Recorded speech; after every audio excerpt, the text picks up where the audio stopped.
On their anniversary gala, inside Boston's glittering Carlton Grand Hotel, Clara Trenton, the elegant wife of billionaire investor Michael Trenton, danced in the arms of another man. The chandeliers sparkled, cameras flashed, and the city's elite applauded, believing they were witnessing the picture of love and wealth. But behind that perfect waltz, Clara's smile hid a dangerous secret, because the man holding her that night wasn't her husband. It was her lover. And when she followed him home after the gala, leaving behind the husband who built her empire, she never imagined that the same man she betrayed in silence was already planning something far more devastating. Why did she risk everything on the very night that celebrated her marriage? What exactly did her husband, the man she thought she deceived, do just a few weeks later that would leave her world in ruins? And how could one dance turn into the most shocking revenge Boston's high society had ever seen? The Carlton Grand shimmered beneath the Boston skyline that evening, a tower of glass and gold where money met elegance and reputation was currency. Black Bentleys and silver Phantoms lined the crescent driveway as waiters in crisp white gloves carried trays of Moet Imperial through the revolving doors. Inside, beneath chandeliers the size of small planets, Michael Trenton and Clara Trenton entered arm in arm, the image of marital perfection. Michael, a man of quiet authority, carried the composed air of someone who had built empires from spreadsheets and silence. His venture capital firm, Trenton Equity Holdings, had just finalized a $1.8 billion acquisition that week, a victory that made the business press label him the man who turns numbers into gold. Yet those who knew him personally spoke in hushed tones of his precision, his memory, his unsettling calm when betrayed. Clara, in a satin emerald gown that brushed the marble, smiled beside him with practiced grace. The city knew her as the heart of the Trenton Art Foundation, the charitable face behind her husband's empire. Together they looked untouchable, perfect, the kind of couple that made headlines and envy bloom. But perfection is always the most fragile illusion. "Michael," Clara said softly as they approached the ballroom entrance, "do we really have to stay all night?" Her voice held that faint tremor of fatigue, or perhaps guilt. He smiled faintly, not looking at her. "You planned this gala, my love. Leaving early would ruin the illusion." She forced a laugh, her hand tightening around his arm. "Illusion?" He finally turned his gaze toward her, sharp, unreadable. "Of happiness. Investors like that." His words lingered longer than they should have. She remembered when his tone used to melt her, when he was just the young consultant who'd walked into the Paris exhibit where she worked, his jacket dusted with rain, his voice low and sincere. That was before success turned him into marble, before silence became his weapon. The MC's voice filled the hall, snapping her back to the present. "Please welcome our hosts, Mr. and Mrs. Michael Trenton." Applause thundered. They stepped into the ballroom, greeted by the scent of lilies and the swell of a live jazz orchestra. Cameras flashed, socialites whispered. The city's elite turned to watch the couple whose anniversary galas had become legend. The union of finance and art, wealth and grace. Yet Clara's smile faltered when her eyes caught someone across the room, Adrian Cole. He stood near the bar, his tux perfectly tailored, his eyes steady, his expression unreadable.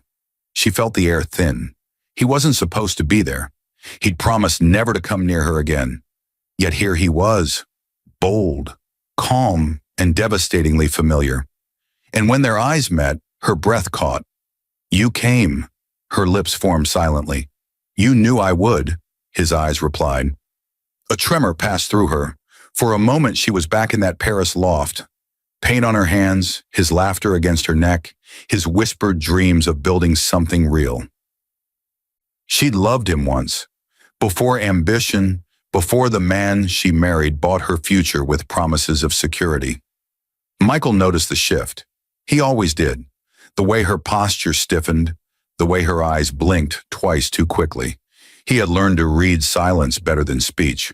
Across the room, Michael was speaking with Victor Hanover, his legal counsel. "The Aurora Tech merger closes next quarter," Victor said. "Good," Michael replied calmly, scanning the crowd. "Make sure the equity rights stay in my holding. No cross-trust exposure. As always. But his eyes drifted back toward Clara. Her laughter didn't sound right. Lighter. False. He had once believed that laughter, once mistook it for joy. Is something wrong? Victor asked. Michael adjusted his cufflink. Platinum, engraved with her initials. Nothing at all. Yet in the reflection of his champagne flute, he saw Clara's gaze drift again toward the bar. To Adrian. Later that night, the orchestra began a slow rendition of At Last. The crowd hushed. Michael turned to her, extending a hand. Our dance? She hesitated, just a breath too long. Of course, she said finally, forcing her hand into his. They moved across the floor, flawless, gliding like a photograph come to life. Guests whispered, they're perfect. But Michael felt it, the tiny absence in her rhythm, the distance in her eyes, the ghost between them. Halfway through the song, the MC called him aside. A brief meeting with a corporate donor. He kissed Clara's cheek lightly and excused himself. She nodded, watching him leave, but her eyes weren't on him. From the corner of the room, Adrian stepped forward. May I? He asked, his voice low, carrying the memory of 1,000 unspoken apologies. She froze. Her heart hammered. Every rational thought screamed no, but her pulse whispered yes. Just one dance, he said again, offering his hand. Clara looked around. No one seemed to notice. The orchestra swelled. She hesitated, then placed her trembling hand in his. The moment their palms met, the world vanished. They moved as though time had surrendered. The music soft, the lights golden, the air thick with everything forbidden. From above, David, Michael's assistant, paused on the mezzanine. He squinted, confusion flickering across his face. He knew that man, Adrian Cole, the tech entrepreneur whose pitch Michael had rejected just months ago. When Michael returned, Clara was alone again, sipping champagne. How was your meeting? She asked lightly. Profitable, he replied too evenly. She smiled. Good, then tonight was worth it. He studied her face, composed, serene, perfect. But he saw the faintest tremor in her hand as she raised her glass. As the final toast echoed through the ballroom, Michael lifted his own. To 12 years, he said, his voice carrying easily across the crowd, and to whatever comes next. Clara clinked her glass against his, her eyes darting away. And then, as the applause rose around them, a waiter brushed past, leaning close to Michael's ear. Sir, there's a man asking for Mrs. Trenton outside. Says it's urgent. Michael's smile didn't fade. He turned to her slowly. Expecting someone? Her pulse faltered. No one important. He nodded once, his expression calm, unreadable. Then let's not keep him waiting. The orchestra played on, but somewhere behind the polished glass and golden laughter, the first quiet crack in their perfect marriage had already begun to echo. The crowd's laughter faded behind her as Clara stepped onto the marble terrace, the cold Boston air licking her bare shoulders. Inside, the orchestra played their final notes, but out here, the music softened into an echo, a memory she wasn't sure she wanted to keep. Her reflection shimmered faintly in the glass doors, the perfect wife, the perfect life, the perfect lie. She gripped the railing, staring out over the Charles River, its black water catching flecks of gold from the hotel lights. For 12 years, she'd built her existence around Michael's order. Dinners arranged like meetings, vacations turned into strategy retreats. Love measured in spreadsheets of loyalty. But tonight, for reasons she couldn't explain, the life she'd once chosen felt like a cage lined with diamonds. Clara! The voice behind her was soft, almost afraid of its own return. She turned, and there he was, Adrian Cole. He looked older now, more sculpted by struggle. His tux fit him like a man reborn, but his eyes were still the same, restless, wounded, and too honest. You shouldn't be here, she said quietly, glancing back through the glass doors. I had to see you, he said. You kept every promise but the one that mattered. Her throat tightened. That's not fair. Fair? He smiled bitterly. You left me for a man who buys everything he can't understand. He took you because I couldn't afford you. The words stung, not because they were cruel, but because they were true. She had loved Adrian's chaos once, his dream of changing the world through code and courage. But when his startup collapsed, so did her faith in survival without comfort. Michael had walked in at her weakest, with warmth, with security, with certainty. "Adrian," she whispered, "you don't know what my life is like now." "I know exactly what it's like," he said, stepping closer. "I know you smile for cameras and sleep next to a man you don't love. I know you stopped painting, you stopped dreaming, you became an exhibit." She wanted to deny it, but her eyes betrayed her. He extended his hand, his voice soft. "Dance with me, just once more." For a moment she stood frozen, but when the distant orchestra inside struck the first notes of Moonlight Serenade, she let her hand fall into his. They moved slowly under the terrace lights, the city stretching beneath them, his hand pressed against her back, familiar, certain. Every suppressed emotion, every lost year melted into that rhythm, and for the first time in a decade, she felt seen. Inside, through the glass, a few guests still lingered, laughing over champagne. No one noticed, not even David, who had stepped away to answer a phone call from Michael's accountant. "Do you ever think about Paris?" Adrian murmured. She nodded, tears threatening her eyes. "Every day. You used to say you'd paint me again someday. I stopped painting when I married him." He held her tighter. "Then tonight, paint me with memory." Their dance slowed until it wasn't a dance anymore. Just breathing, silence, and the unspoken truth between them. When the music ended, she didn't pull away. He kissed her, softly, reverently, as though apologizing for the years between. "Come with me," he whispered, "just to talk." She blinked. "Adrian." "No one has to know. Just 1 hour." She hesitated. Behind the glass doors, she saw Michael re-enter the ballroom, shaking hands with a senator, his composure unshakable. His eyes scanned the room, but not once toward the terrace. Something broke inside her.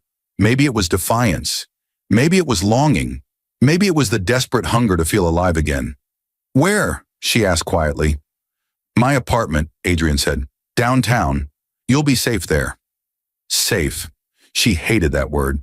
But she followed him anyway. The black Mercedes idled at the valet entrance as they slipped away.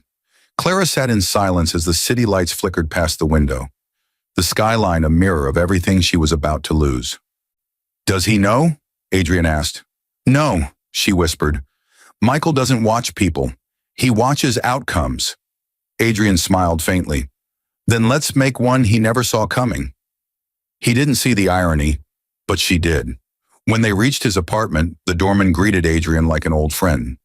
Clara hesitated in the lobby, the weight of her wedding ring pressing against her finger like guilt. But she followed him upstairs.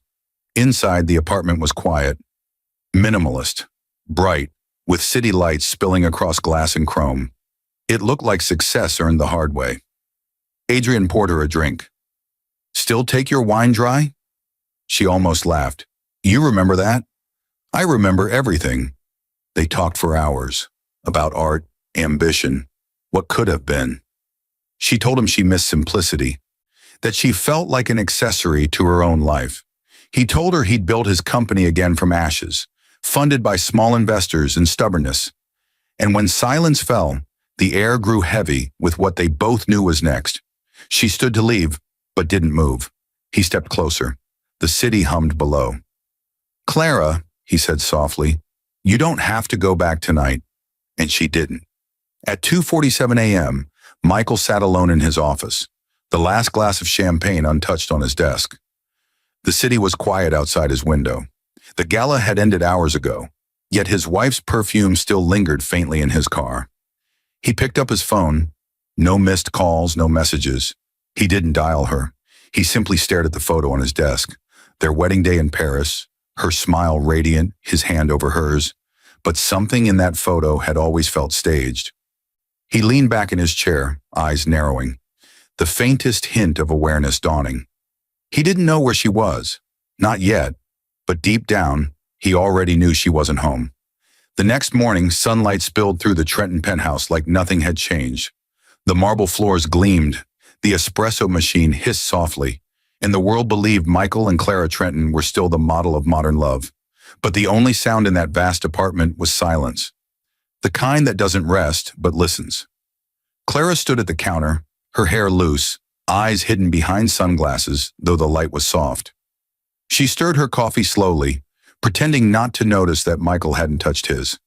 He sat opposite her, reading the Financial Chronicle, one hand on his cup, the other resting lightly on a manila folder. His cufflinks gleamed, the same platinum ones engraved with her initials. Every line of his body was calm, but beneath that stillness, something sharp and calculating had begun to move. "Long night?" he asked casually, not looking up. She blinked. "The gala ran late. I couldn't sleep after." He nodded, folding the paper neatly. "I saw your shoes by the door when I came in. They were damp." Her pulse jumped. "It rained after midnight." "Did it?" His voice was soft, unreadable. "Strange. The forecast said clear skies." Their eyes met for the briefest second. Her breath caught, his gaze steady. Then just as suddenly, he smiled and stood. "Never mind. I must have remembered wrong." He kissed her temple lightly, the kind of casual affection that hides too much. "I'll be at the office until late. There's a board call with Zurich." She exhaled when he left, not realizing until the door closed that her hands were trembling. At Trenton Equity Holdings, the morning unfolded with clinical precision. The glass office on the 52nd floor overlooked Boston Harbor. Calm, reflective, deceptive, just like him. David stood near the window, holding a file. "Sir, the gala reports are ready. Photos, press releases, media edits. Everything cleared for publication." "Good," Michael said. "Leave them." David hesitated. "There's something else. The security team forwarded all CCTV footage from last night for archival. Standard procedure." Michael's tone didn't change. "I see. They mentioned there's a section missing audio. The terrace. Should I?" "I'll review it myself," Michael interrupted gently. "Thank you, David." David nodded, leaving the room with unease crawling up his neck. He'd seen something last night, but he didn't know what. Only that Mrs. Trenton hadn't looked at her husband the same way she used to. Michael closed his office door and opened the footage. The ballroom shimmered on screen. Perfect lighting, perfect faces, perfect lies. He scrubbed through the timeline, stopping at 10:46 p.m. There, the terrace. The camera was high angle, grainy, but clear enough to see her silhouette. Clara, in her emerald gown, leaning into a man's arms under the terrace lights. The image froze for half a heartbeat before the footage jumped forward, glitching. Michael didn't breathe. He watched again and again. He didn't rage. He didn't curse. He simply sat there unmoving, eyes tracing every frame like a forensic accountant reading a broken ledger. Finally, he closed the laptop, resting his hand on its lid.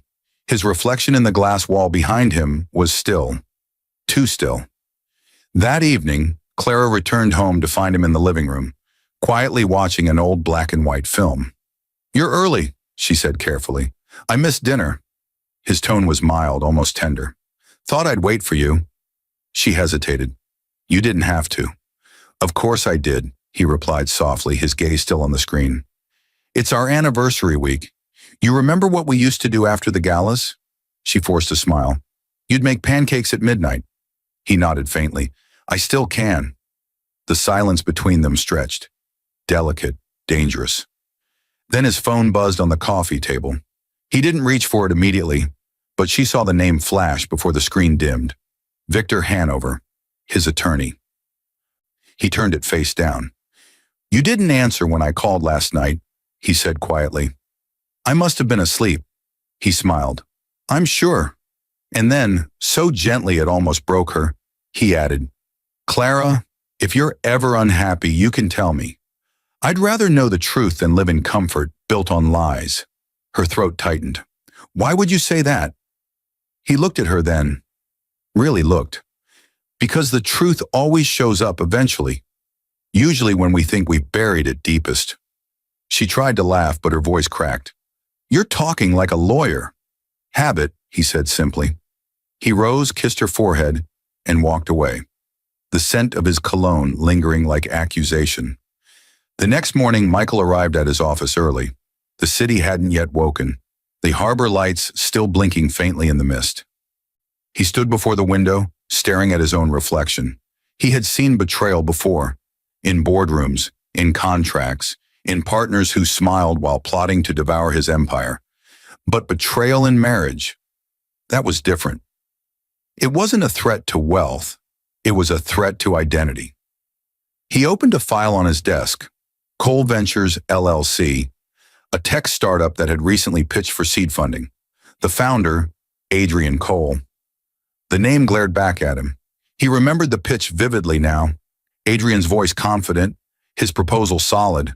But something in Michael had dismissed him instantly. Too impulsive, too charming, too dangerous. Now he understood why. He called Victor. I need every company tied to Cole Ventures. Investors, leases, partnerships. Quietly. Victor hesitated. Michael, may I ask why? No, he said calmly. Just make sure none of our subsidiaries are exposed to his. Understood. When he hung up, Michael sat in silence, fingers interlaced. His mind didn't race, it built, layer by layer, piece by piece. Because Michael Trenton never confronted problems, he dismantled them. And as the morning light struck the Boston skyline, he whispered under his breath, not with anger, but precision. You danced with him, Clara. Let's see how long he can keep your rhythm. The following week, the city of Boston glowed beneath February frost, the kind that made even light feel sharp. Inside Trenton Equity Holdings, time moved differently. Assistants hurried past glass corridors, deals were struck over espresso shots, and Michael Trenton sat in his private suite overlooking the harbor. Still, precise, and silent. On his desk, the name Adrian Cole now existed in print, bound in a confidential investigative report. Victor Hanover's voice came through the speaker, calm and exacting. Cole Ventures, small startup, fintech solutions. He operates out of a converted loft on Bay Street, registered under his own name, no shell cover. But here's where it gets interesting. His company's office lease is held by Northstone Property Group, one of your subsidiaries. Michael said nothing. Victor hesitated. Technically, that means he's your tenant. The corner of Michael's mouth twitched, a faint, humorless smile. Fascinating coincidence. You want us to terminate the lease? No, he said evenly. Leave it. Some stories read better when you let them unfold. He ended the call and leaned back in his chair. Outside, gulls drifted past the window like thoughts he refused to chase. On his desk, the framed photo of him and Clara caught the morning light. Paris, 11 years ago. Her smile had been real then, or so he thought. He pressed the intercom. David, I need you to request security access from Northstone's property servers. Quietly. Don't loop it. Route it through my personal line. Yes, sir. Michael didn't need to explain. David knew this tone, the one that meant a storm was gathering, even if the air remained still. That night, Clara hosted an art dinner at the Trenton Foundation, her laughter carrying effortlessly through the gallery's glass atrium. Donors adored her warmth, her eloquence, her grace. She floated through the evening like a woman who had finally made peace with her choices. But beneath that smile, the guilt was beginning to rot. Every time her phone buzzed, she feared it was Michael. Every time he spoke her name, she heard an echo. Too calm, too kind, too knowing. After the event, she returned home to find him reading in his study. He looked up, smiled faintly, and said, "How was the dinner?" "Wonderful," she said, slipping off her heels. "The Ridleys pledged another $500,000. He nodded, marking his page. "You always know how to inspire generosity." She blushed uneasy. "It's for a good cause." He closed the book gently. "Of course it is." Then after a beat, "Clara, do you remember our first home? That apartment above the bakery in Paris?" She froze, surprised. "Of course. You said back then you didn't care about money, that all you wanted was a life that felt alive." "I still believe that," she whispered. He smiled softly, his eyes glinting like cold light on steel. Good. I hope you still feel alive. At 2:15 a.m., the security feed from Northstone's Bay Street building loaded onto Michael's private monitor. It took less than a minute to find what he was looking for. The timestamp 11:57 p.m., the night of the gala. The footage opened on Adrian's lobby. Empty, sterile, silver light pooling across the marble. Then the elevator doors slid open. Clara stepped out. He didn't fast forward, he couldn't. Her hair was loose, her emerald gown slightly wrinkled, her eyes tired but alive. She hesitated in the hallway, then pressed the buzzer for apartment 12B. Adrian opened the door, pulled her inside. The feed ended there. Michael leaned back, hands clasped beneath his chin, watching the reflection of that frozen frame in the glass behind him. The same glass that had reflected his triumphs for years. Now it reflected humiliation, but not rage. Rage was emotion. He preferred data.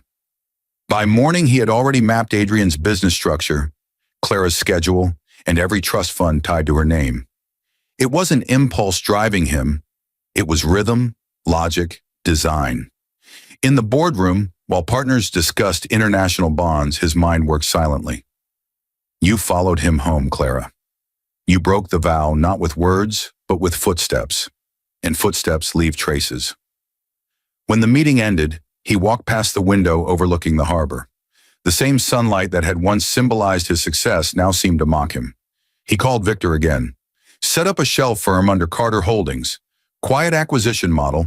Target small fintechs tied to Cole Ventures. I want controlling stakes in all of them. Quietly. No one connects the dots until it's too late. Victor hesitated. That's a lot of leverage for... Do it. Yes, sir. He ended the call, his expression calm.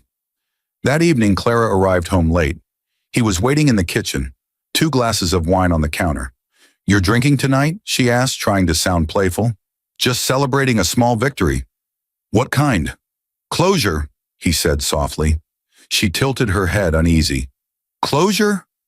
He smiled faintly, lifting his glass. In business, of course.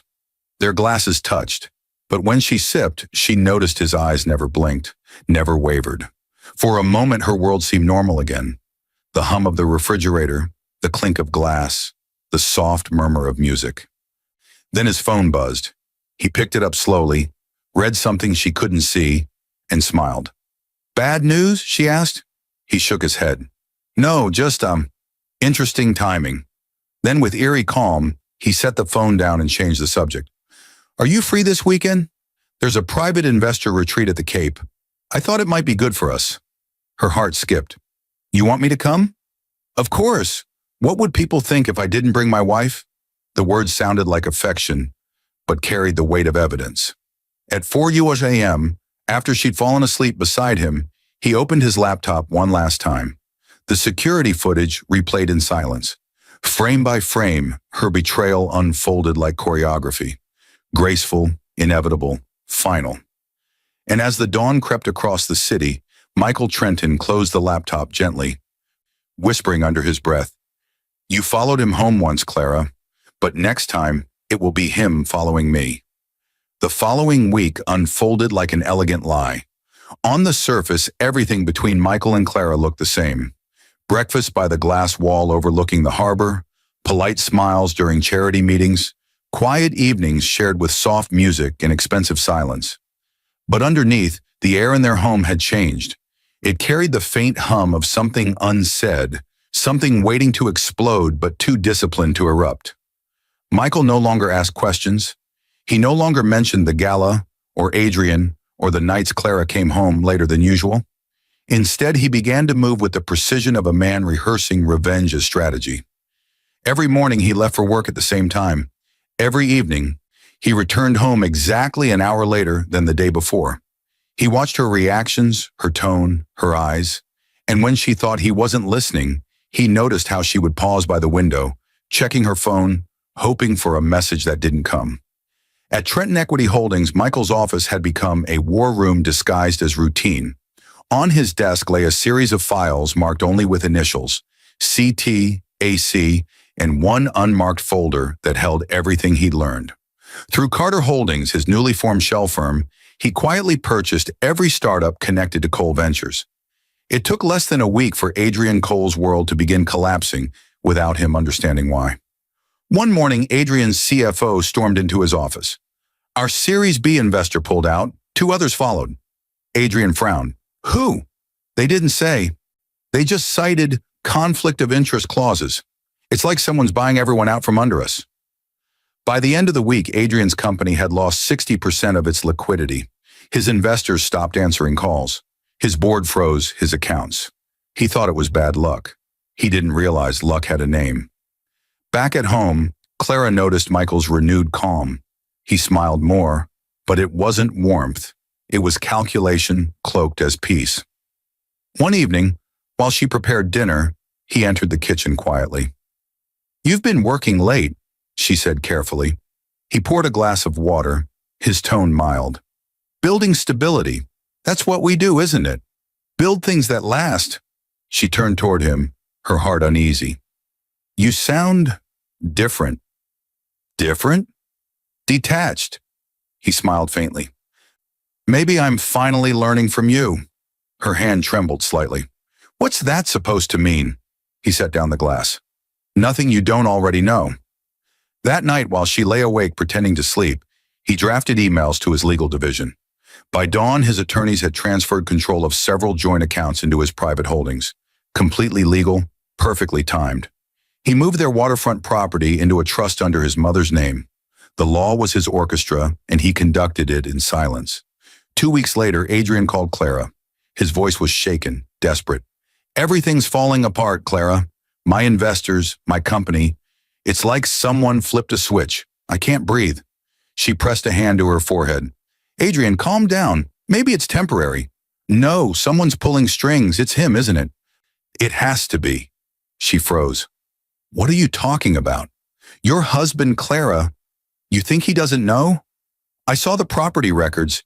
He owns Northstone, the company that leases my office. He's been watching me this whole time. Her stomach twisted.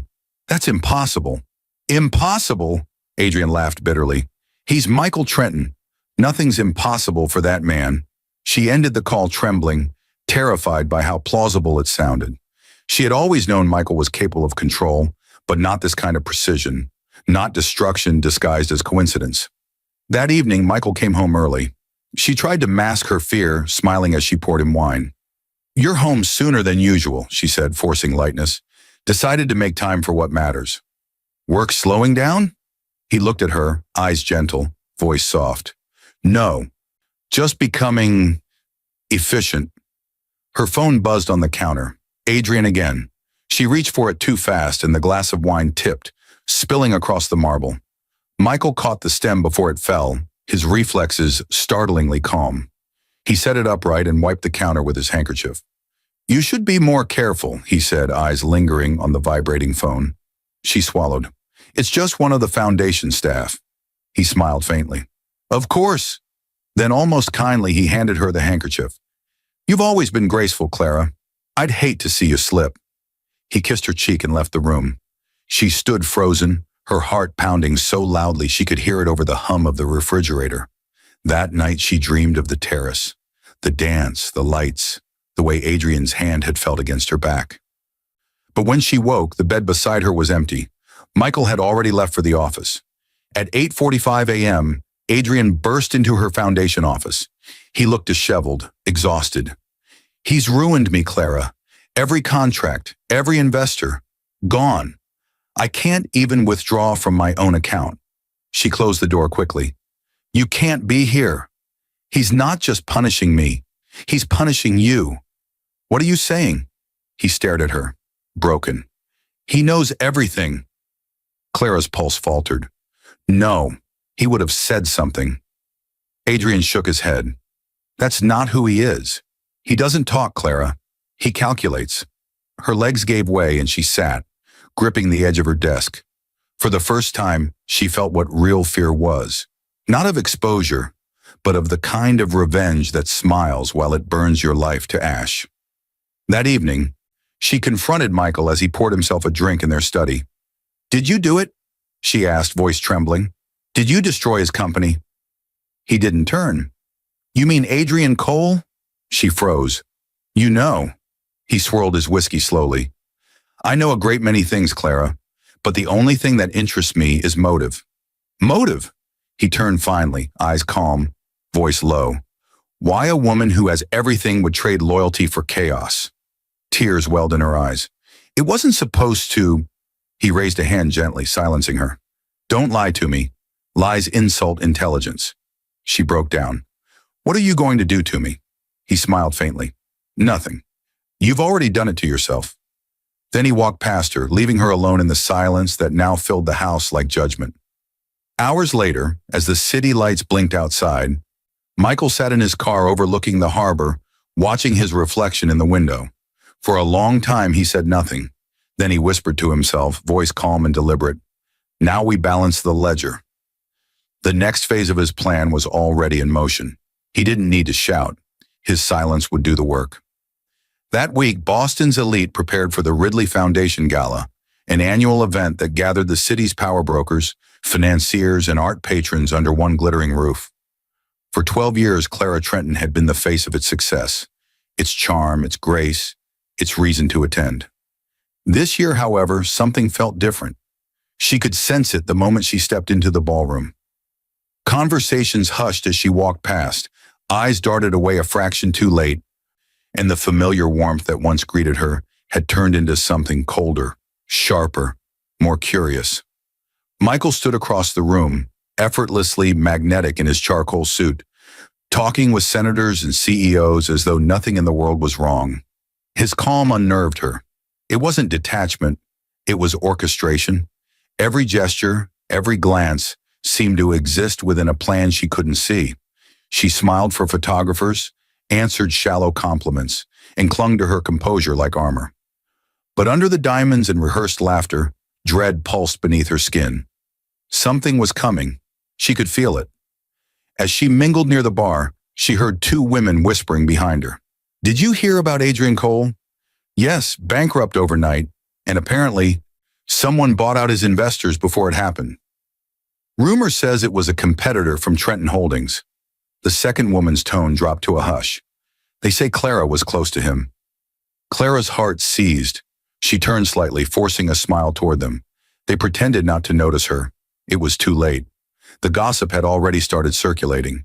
Her name carried on whispers like perfume. From across the room, Michael watched. He raised his glass to her and smiled. A calm, deliberate smile that made her blood run cold. The MC announced him moments later. Please, welcome tonight's keynote speaker, Mr. Michael Trenton, CEO of Trenton Equity Holdings. Applause filled the room as he approached the podium. The lights dimmed, the cameras flashed, and Clara's breath caught. She knew that voice, that tone. The one he used in boardrooms before destroying an opponent. Good evening, ladies and gentlemen, he began, smooth as silk. Tonight, we gather not just to celebrate art and philanthropy, but to honor integrity, the kind that sustains trust in business, in marriage, and in community. A ripple went through the room. Some turned toward Clara, others didn't need to. Michael continued, his tone steady but edged with something surgical. In finance, we often learn that when something looks perfect, it usually hides a flaw beneath the polish. The key, he said, pausing, is to uncover that flaw before it costs everything. He spoke about transparency, betrayal, and trust disguised as partnership. Never naming her, but slicing close enough that every listener could feel the bleed.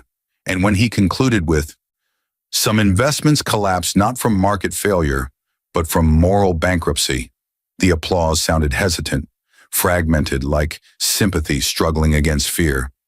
Clara sat frozen. Her face remained composed, but her body trembled. When he stepped down from the stage, the photographers swarmed him, not her. Her role in the narrative had shifted. She was no longer the admired philanthropist. She was the rumor. As the night ended, she approached him outside the ballroom. That speech, what were you trying to do? She asked, voice shaking. He looked at her quietly. Tell the truth. You humiliated me. He tilted his head. Did I? I spoke in general terms. Her eyes filled with tears. Everyone knew, He leaned closer, his voice almost kind. That's not my fault, Clara. They just recognized the story. She stepped back. You wanted to destroy me. He smiled faintly. No, I just wanted balance. You took something from me that can't be repaid in dollars or apologies. I returned the debt and reputation. She stared at him, stunned by the calmness of it all. There was no anger, no shouting, just the quiet devastation of a man who had already won. He turned to leave, but paused. Adrian signed his company over to me this morning. Debt forgiveness in exchange for silence. You chose the wrong partner, Clara. I prefer contracts that last. She felt her knees weaken. You did this to both of us. No, he said softly. You did this the night you left with him. He walked away, leaving her standing beneath the crystal chandelier, surrounded by people who pretended not to see her. Hours later, she returned home alone. The penthouse was dark except for the faint city glow spilling through the window. The scent of Michael's cologne still lingered in the air, but he wasn't there. On the dining table lay an envelope. Her hands trembled as she opened it. Inside was a single sheet of paper, a legal notice of separation already signed. And beneath it, in his neat handwriting, he had written, You always wanted freedom, Clara. This is what it feels like. She sank to the floor, clutching the letter, her tears silent but relentless. Outside, on the other side of the city, Michael sat in his car watching the harbor. He didn't smile, didn't gloat. The revenge didn't bring peace. It simply ended the noise. In his mind, the ledger was balanced, but deep down, something else stirred, a faint human ache he refused to name. Because in destroying her, he had dismantled the last illusion that love and power could ever share the same home. By the next morning, the gossip had become headline. Philanthropist's wife linked to fallen fintech founder, blared the Boston Tribune. Every outlet repeated the same story with new angles. Rumors of betrayal, whispers of scandal, speculation about the quiet power play behind Adrian Cole's collapse. Clara Trenton's name, once associated with grace, now carried a shadow. When she arrived at the foundation's office, the receptionist wouldn't meet her eyes. The board had already gathered in the conference room, their smiles brittle. Clara, said the chairman softly, this article, it's putting us in a difficult position. She looked around the table. These were people she had raised millions with, people who had toasted her name. You don't believe this, he sighed. Belief isn't the issue. Optics are. Optics, she repeated, her voice trembling. He avoided her gaze. We think it's best if you step back, temporarily. The word temporarily hit harder than an insult. It was pity disguised as diplomacy. She left the building under camera flashes, each step feeling like a verdict. That evening, she called Michael's office. His assistant answered. I'm sorry, Mrs. Trenton. He's in meetings. When will he be home? I'm afraid he's traveling tonight. She hung up without responding. Traveling. That was his word for retreating to victory. At home, the penthouse felt foreign. Every piece of art, every luxury item now seemed like something she'd borrowed. On the coffee table lay a folder she hadn't noticed before, marked with her name. Inside were bank statements, asset transfers, and trust documents she didn't understand. Then she saw it, her signature, replicated, legally binding, transferring ownership of several properties and accounts for tax stability. The same documents she'd signed years ago, trusting him completely. Her hands shook. He hadn't forged anything. He had simply waited for the moment they would matter.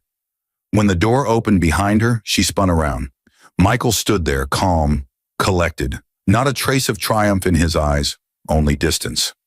I didn't expect you back tonight, she said weakly. He set his briefcase down. I came to see if you read it.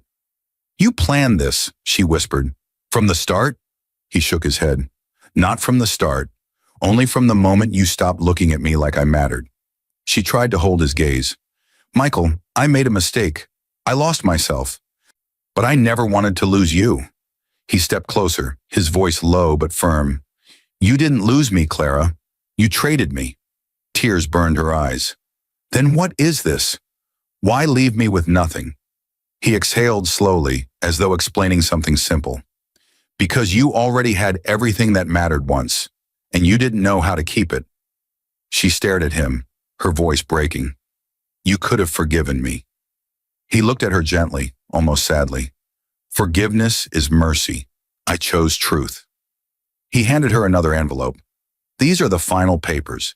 Everything you need is in there." When she opened it, confusion spread across her face. "You left me the foundation?" "It's yours now," he said, "completely." "Why? Why would you give me that after everything?" He met her eyes, steady and unwavering. "Because it's the only thing you ever loved sincerely. You cared about art, not power, about beauty, not profit. Maybe if you pour what's left of you into that, you'll remember who you were before all this." She covered her face, sobbing. "You're cruel." He shook his head softly. "No, I'm efficient." He turned to leave, but paused by the door. "You once told me you wanted a life that felt alive. I hope you find it, but not at my expense again." When the door closed, the silence was unbearable. She sank onto the floor, surrounded by documents that now meant nothing. The apartment no longer felt like home. It felt like evidence. 2 days later, she visited Adrian's apartment. It was empty. Furniture gone. Company signs stripped from the walls. The doorman said he'd left for California. No forwarding address. She stared at the empty lobby, realizing she was now the only one left in the ruins of a story everyone else had already moved on from. That night, she attended what would have been their private anniversary dinner alone. The restaurant staff recognized her, whispered politely, avoided eye contact. She ordered his favorite wine, the same one from their first gala, and stared at the empty chair across from her. For a moment, she remembered the early years, the laughter in that tiny Paris apartment, the smell of fresh coffee, the sound of rain against cheap windows, the way he'd held her then, before success demanded perfection.